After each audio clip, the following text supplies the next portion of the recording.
നമസ്കാരം, യൂട്യൂബ് ന്യൂസിലേക്ക് സ്വാഗതം. പ്രധാന വാർത്തകൾ. ഏലംകുളം പഞ്ചായത്തിലെ ഉപതെരഞ്ഞെടുപ്പിൽ LDFന് വിജയം. പാണമ്പി വളവിൽ വീണ്ടും അപകടം, 3 പേർക്ക് പരിക്ക്.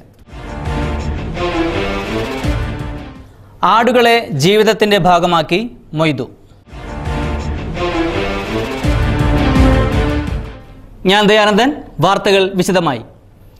ഏലംകുളം പഞ്ചായത്തിലേക്ക് നടന്ന ഉപതെരഞ്ഞെടുപ്പിൽ LDF സ്ഥാനാർത്ഥി ആറ്റുപുരയ്ക്കൽ നാരായണൻ ഭട്ടതിരിപ്പാട് 181 വോട്ടിന്റെ ഭൂരിപക്ഷത്തിൽ വിജയിച്ചു. ഏലംകുളം പഞ്ചായത്തിലെ 3-ാം വാർഡിലേക്ക് നടന്ന വാശിയേറിയ തെരഞ്ഞെടുപ്പിലാണ് നാരായണൻ ഭട്ടതിരിപ്പാട് വിജയിച്ചത്. 181 വോട്ടുകൾക്കാണ് CPM പ്രവർത്തകയായിരുന്ന ചക്കിങ്ങൽ തൊടി ബിന്ദുവിനെ തോൽപ്പിച്ചത്.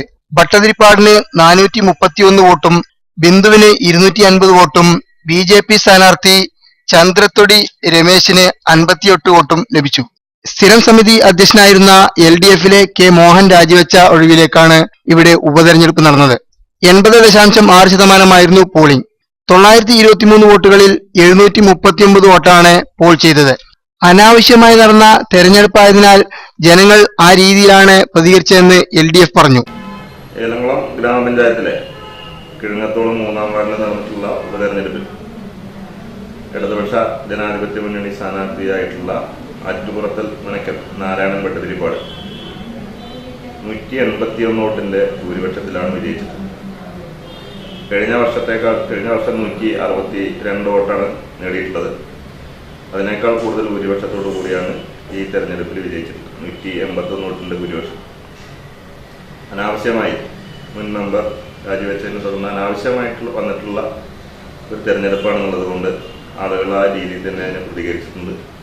കാരണം ഭൂരിപക്ഷം കൂടുന്നതിനുള്ള ഒരു പ്രധാന കാരണം. കഴിഞ്ഞ വർഷം 162 വോട്ടാണ് LDF നേടിയത്. എന്നാൽ 181 ഭൂരിപക്ഷം ലഭിച്ചത് ഇതിന് തെളിവാണെന്നും അവർ പറഞ്ഞു. EMSന്റെ നാട്ടിൽ LDFനെ തകർക്കാനുള്ള മുൻ മെമ്പറുടെയും UDFന്റെയും ശ്രമം പരാജയപ്പെട്ടതായും ഇടതുപക്ഷം പറഞ്ഞു. UDFന്റെ പിന്തുണയോടെയാണ് ബിന്ദു തെരഞ്ഞെടുപ്പിൽ മത്സരിച്ചത്. പെരിന്തൽമണ്ണ പാണമ്പി വളവിൽ കാറും ഓട്ടോയും കൂട്ടിയിടിച്ച് 3 പേർക്ക് പരിക്കേറ്റു. താഴേക്കോട് നിന്നും പെരിന്തൽമണ്ണയിലേക്ക് വരികയായിരുന്ന കാറും പെരിന്തൽമണ്ണയിൽ നിന്ന് പോവുകയായിരുന്ന ഓട്ടോയും കൂട്ടിയിടിച്ചാണ് 3 പേർക്ക് പരിക്കേറ്റത്. ഓട്ടോ യാത്രക്കാരായ മേലാറ്റൂർ കാവിൽക്കുത്ത് മുഹമ്മദിന്റെ ഭാര്യ ഖദീജ, കാവിൽക്കുത്ത് ഖാദിറിന്റെ മകൻ സിറാജ്, കാവിൽക്കുത്ത് അബ്ദുസലാമിന്റെ മകൻ മുഹമ്മദ് എന്നിവർക്കാണ് പരിക്കേറ്റത്. ഇവരെ EMS ആശുപത്രിയിൽ പ്രവേശിപ്പിച്ചു. കാറിലുണ്ടായിരുന്നവരെ പ്രഥമ ശുശ്രൂഷ നൽകിയ ശേഷം വിട്ടയച്ചു. അന്യം നിന്നുകൊണ്ടിരിക്കുന്ന ആട് വളർത്തൽ ജീവിതത്തിന്റെ ഭാഗമാക്കി മൊയ്തു. മൊയ്തുവിന്റെ ഫാമുകൾക്ക് പറയാനുള്ളത് ഒരു സംസ്കാരത്തിന്റെ കഥ. മൊയ്തുവിന് തന്റെ കുട്ടികളെ പോലെ തന്നെയാണ് ആടുകൾ. നാടൻ രീതിയിൽ ഗ്രാമീണ ശൈലിയിൽ ആടിനെ വളർത്തി എങ്ങനെ മുന്നോട്ടു പോകാം എന്ന് പഠിപ്പിക്കുകയാണ് മൊയ്തു. തന്റെ ആടുകളുടെ ശേഖരത്തിൽ നാടൻ ഇനങ്ങൾക്ക് പുറമെ വിദേശികളായ ജംനാപാരി, ഷിരോയി തുടങ്ങിയവ ഉൾപ്പെടെ 25ഓളം ആടുകളും കുട്ടികളുമുണ്ട്. വൃത്തിയുള്ള സ്ഥലത്ത് ആടുകൾക്കായി ഉയരത്തിൽ പ്രത്യേകമായി നിർമ്മിച്ച കൂടുകൾ ഏവരെയും ആകർഷിക്കുന്ന ഒന്നാണ്. താഴെ ശേഖരിക്കുന്ന ആടുകളുടെ മൂത്രവും കാഷ്ടവും ജൈവവളമായി ഉപയോഗിക്കാൻ കൂടിയാണ് ഇത്തരം ഒരു സംവിധാനമെന്ന് മൊയ്തു പറയുന്നു. ആടുകളെ ഇനത്തിൽപ്പെട്ട മലബാരി, ജമുനാബാരി, ഹിരോയി ഇനത്തിൽപ്പെട്ട ആടുകളുണ്ട്. 10-25ഓളം ആടുകളും കുട്ടികളുമായിട്ടുണ്ട്.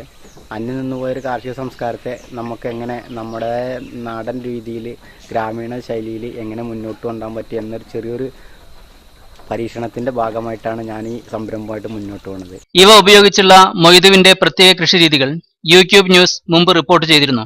രാസവളം തീരെ ഉപയോഗിക്കാത്ത തന്റെ കൃഷിയിൽ മുഴുവൻ ഇവയുടെ ജൈവവളമാണ് ഉപയോഗിക്കുന്നതെന്നും മൊയ്തു പറയുന്നു. അങ്ങാടിപ്പുറം പഞ്ചായത്തിൽ സ്ത്രീ സൗഹൃദ ഗ്രാമം പദ്ധതിക്ക് തുടക്കമാകുന്നു. തിരുവനന്തപുരം സഖി ട്രസ്റ്റുമായി ചേർന്നാണ് പദ്ധതി നടപ്പിലാക്കുന്നത്. ജാഗ്രതാ സമിതി ശക്തിപ്പെടുത്തുക, സ്ത്രീ ഗ്രാമസഭകൾ നടത്തുക, കൗമാരപ്രായക്കാർക്ക് വേണ്ടി പരിശീലന ക്ലാസുകൾ സംഘടിപ്പിക്കുക തുടങ്ങിയ ലക്ഷ്യം വെച്ചാണ് അങ്ങാടിപ്പുറം പഞ്ചായത്തിൽ സ്ത്രീ സൗഹൃദ ഗ്രാമ പദ്ധതിക്ക് തുടക്കമാകുന്നത്. തിരുവനന്തപുരം സഖി ട്രസ്റ്റുമായി സഹകരിച്ചാണ് പദ്ധതി നടപ്പിലാക്കുന്നത്. വിവര സാങ്കേതിക വിദ്യയുടെ ദുരുപയോഗം തടയൽ, ലഹരി വിമുക്ത സമൂഹം എന്നിവയും ലക്ഷ്യമിടുന്നു. ഇതിന്റെ ഭാഗമായി അംഗൻവാടി ജീവനക്കാർക്കുള്ള ശില്പശാല നടത്തി പഞ്ചായത്ത് പ്രസിഡന്റ് കോറാടൻ റംല ഉദ്ഘാടനം ചെയ്തു. MS നായർ ട്രോഫി ക്രിക്കറ്റ് ടൂർണമെന്റിൽ തൃശൂരിനും തൃപ്പൂണിത്തറയ്ക്കും വിജയം.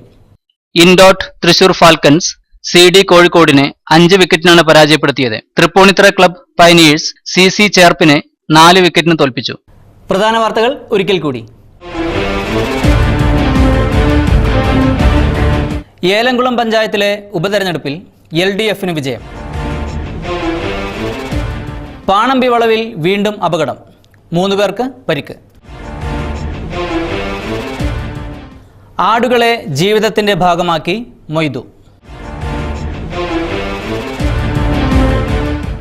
ഈ വാർത്താ ബുള്ളറ്റിനോട് അവസാനിക്കുന്നു. നന്ദി, നമസ്കാരം.